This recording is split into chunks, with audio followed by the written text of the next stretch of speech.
investments in sustainable fisheries across lakes, dams and oceans.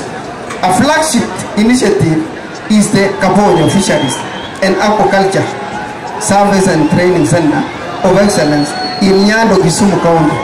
Once operational, it will produce 7 million fingerlings quarterly to restore Lake Victoria and drive research, training and innovation.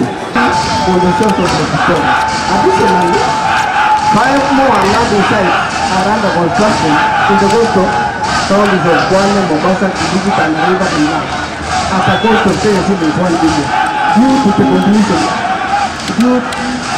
Due for completion by September. 9 new land sites.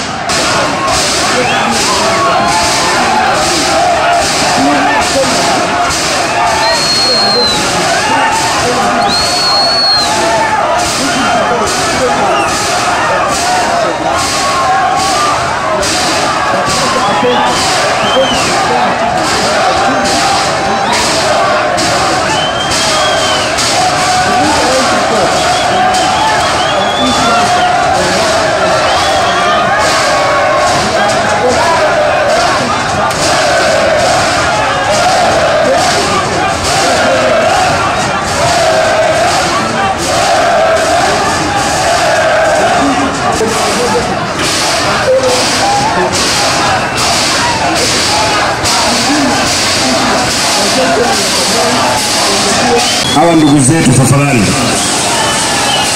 Wacha tupee county commissioner dakika moja amalize tafadhali.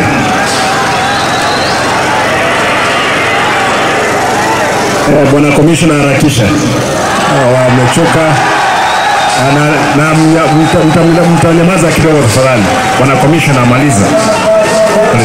Kwa housing ambayo inaendelea kule Ichuni, kuna ingine hapa Nyanjwa na kuna ingine ya ESB markets.